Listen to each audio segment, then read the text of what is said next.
Alright everyone, I figured I'd take the time to stop right now and explain to everybody what's going on and what I'm doing.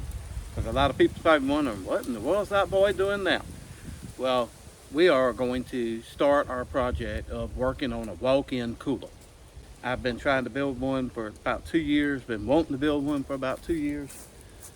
So before we even start, I'm going to say there's a million ways that you could do this. There's a million ways you could go about it, and I'm sure everybody else has got different opinions on how to do it.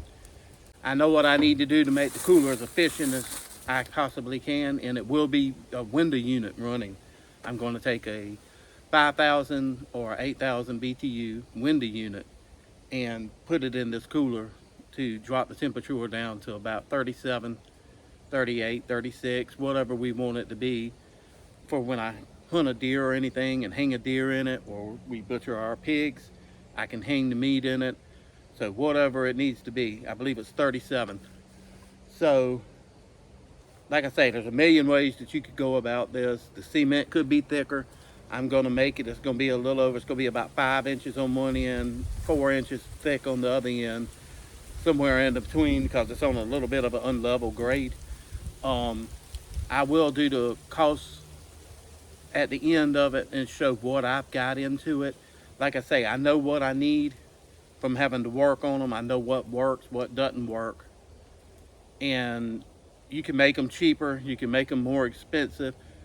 I'm trying to go about this the cheapest way possible, but I want something that's going to be reliable and hold up for us.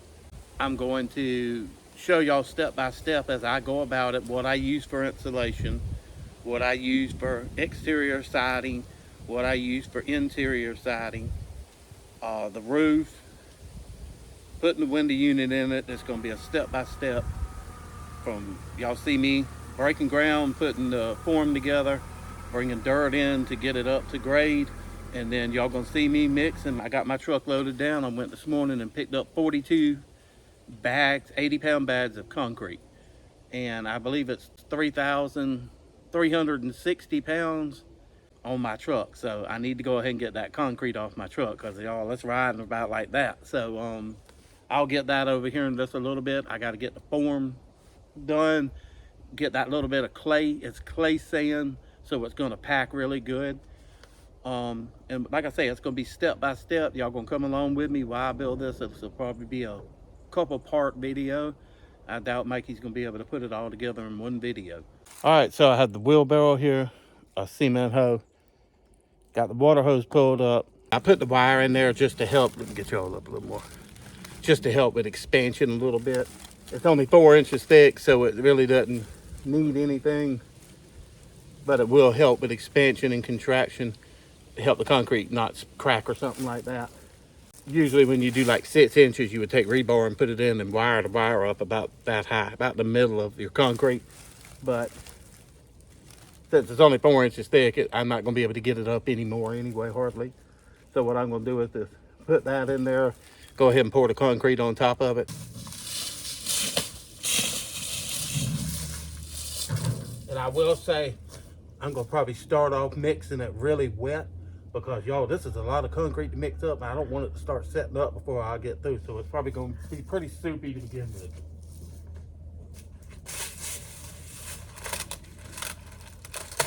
Y'all, I ain't going to lie to you. It's probably going to take 2 hours. I'm guessing hour and a half, 2 hours, 2.5 hours, maybe even more. Sit here and mix up 42 80-pound bags of concrete. And yes, I can hear the comments now. Well, get a cement mixer. A cement mixer, a cheapest one I can find is about $1.99. You can buy it at Lowe's. It's a piece of plastic junk. A decent one is about $3.99. I don't use the cement mixer very often. This is the absolute most concrete I've ever mixed up in, well, excuse me, not in my life, but probably a long, long, long time. We might mix up, you know, something to go around a fence post. A wheelbarrow's fine. You get 2 or 3, 4 bags, something like that. Yes, I could go rent a cement mixer. Here again, I called a cement mixer.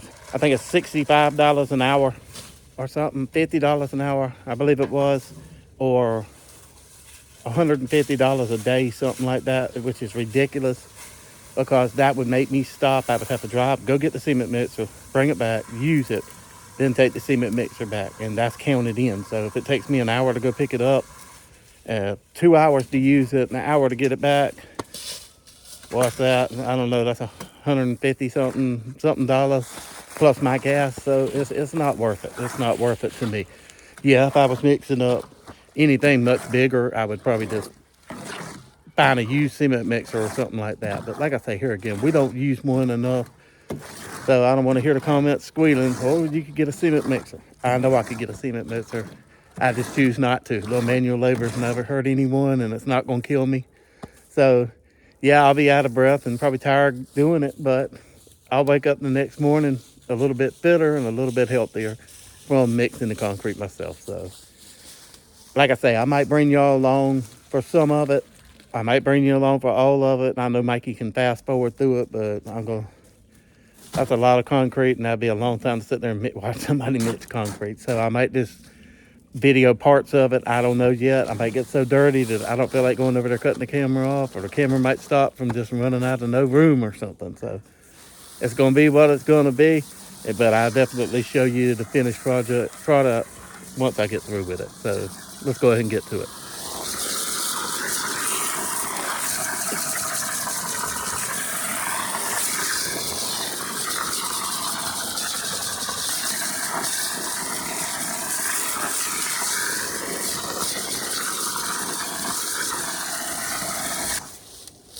I did price a cement truck, like I said. In a cement truck to bring a yard and a half, 2 yards was more than this. So, but you got to pay the driver, pay for the fuel, all that stuff added into it, and it just got ridiculous. So this is the cheapest way to go about it.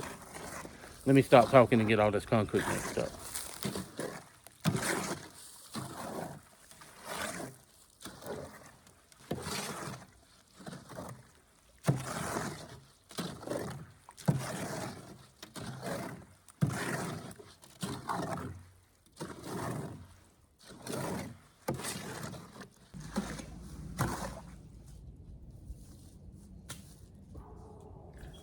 The pad is going to be 8 by 8, and the reason I wanted it so big was I want enough room to walk around when I hang. Like if we butcher Oreo, I want to be able to hang her in there and still have room to walk around either side, and be able to put some of those metal shelves in there to be able to store fruits and vegetables or whatever we decide to put in here, and just have things spaced out. I want enough room. I didn't want it too big, because the bigger you go, the bigger you got to cool, the bigger air conditioning you're gonna need and stuff like that, and I don't want all that. So I just want enough to be able to have some room to walk around, be able to hang a pig, 2 hass in there, and possibly a deer, because I deer hunt at the same time that it's the season to butcher pigs. So I want to have enough room in case I shoot a deer to be able to hang the deer in there too, and not just it's going to be full of pigs.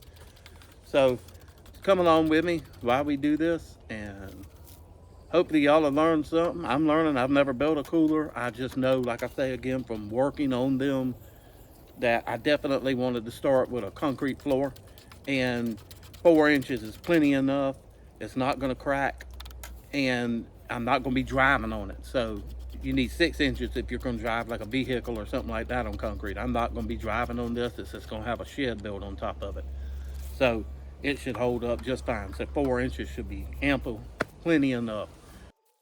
So it's going to be step by step. Y'all come along with me. Like I say, she's going to probably have to break the video up. I'm only going to get if I'm lucky, get the concrete pad poured today. If I'm lucky with that. Depends on how long it takes me to get this, leveled out the way I want it to pour the concrete.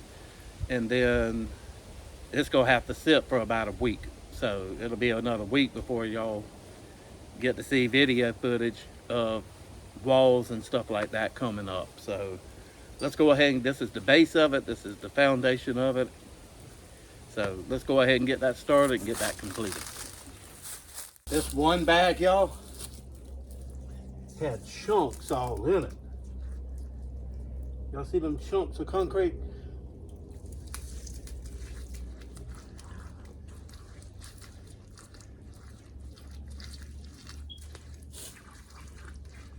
I tried my darndest to bust all them lumps up, but not a lot of luck.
We're getting there.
All right, let's run a thing across this and see if we can get it leveled out.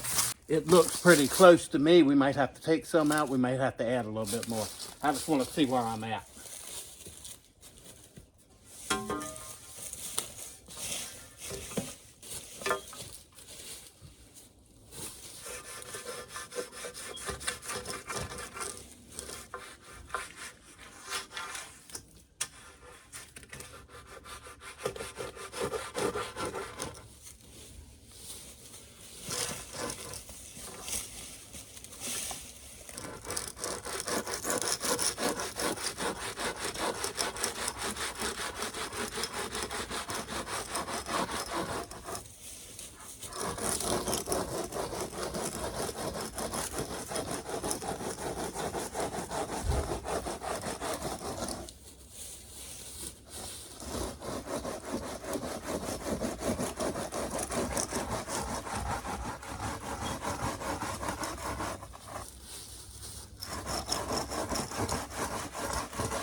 One spot, y'all.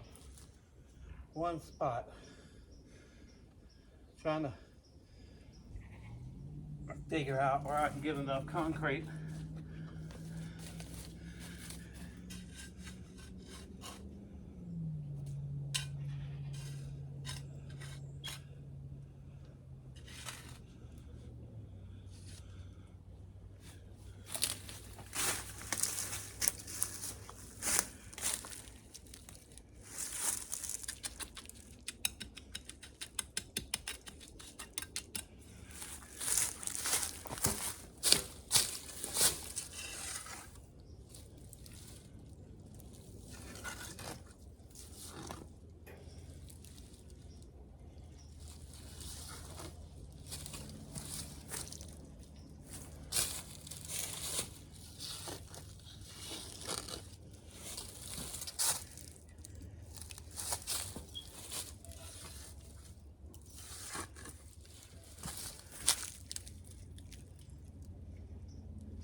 All right, let's let it sit for a few minutes and then I'll go back over it.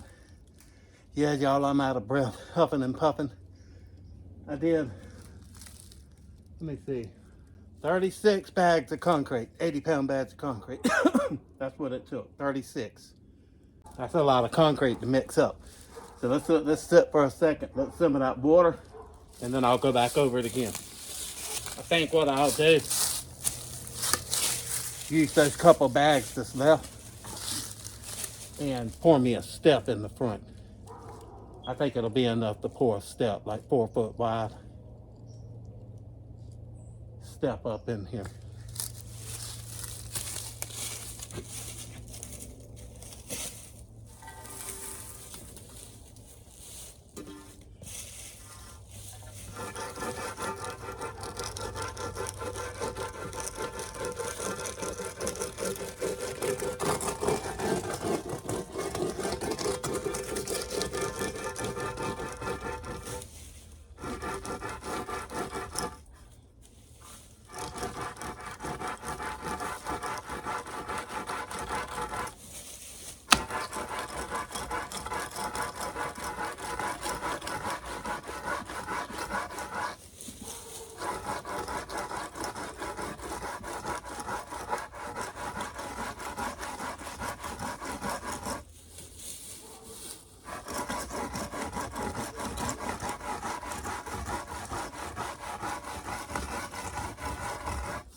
That little corner, that one little spot right there was still just I mean, like, the thickness of that shovel.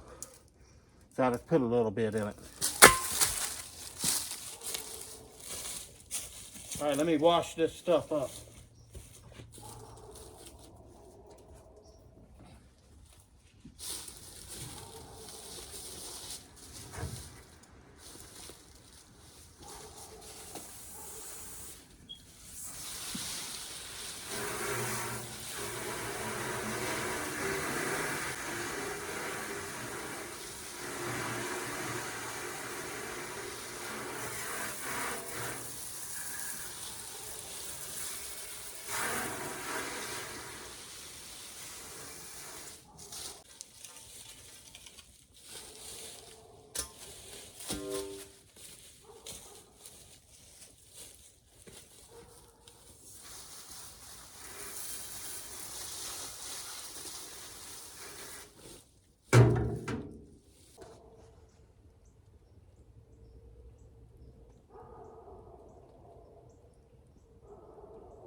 All right, I'm gonna go ahead and wrap this video up. So this is part one, pouring the foundation for our walk-in cooler so we can process deer and hang them, and pigs, hang them for cold storage. So I think it turned out really good. Looks like a sheet of glass. So I'm happy with it. I'm happy with it. It was a lot of work, but it saved a lot of money too. And I know you could have, one, got a cement truck come out here, you're gonna pay for it. Got somebody else to pour the pad for you, you're gonna pay for it. It took me maybe 10, 15 minutes to get the pad built, the form built. And then about another maybe 10 minutes to cut the pegs and get it leveled up and level it up and put dirt in it. Everything could be done by hand. You don't need no equipment. For what I did down there bringing the sand in, you could have just got some playpen sand, some bag sand. You don't have to get all the concrete at one time. You could actually, if you had a car, you don't have a truck or something, you could go get like 10 bags at a time, bring them home, put them on a pallet in your garage until you get all what you need. How many ever bags, however you're going to build it, 6x6, 5x6, 4x6, whatever. Anything. This is 8x8. Until you get enough concrete, and then you can do it. Even if you have a car, you don't have a truck. You can get a trailer and go get your boards and stuff like that. So I'm trying to do this to show the easiest way that I know to do it, the most cost-effective way to do it. And that's what I'm doing. So next we'll start framing up some walls, but this has got to cure, so it's going to be a week in between this video. I want it's green concrete. I don't want to mess with it for about a week. Let it cure up completely, because I'm going to be putting anchors in it and stuff like that, and I don't want it to break off, crack and stuff like that, and green concrete will break easy. So I'm very happy with it the way it turned out. Like I said, it was a lot of work, but it'll be well worth it in the end, and especially the amount of money that we saved. So I'm going to go ahead and close this video out. I hope y'all have a great night. Thank y'all for coming along with me while I started on this project. God bless.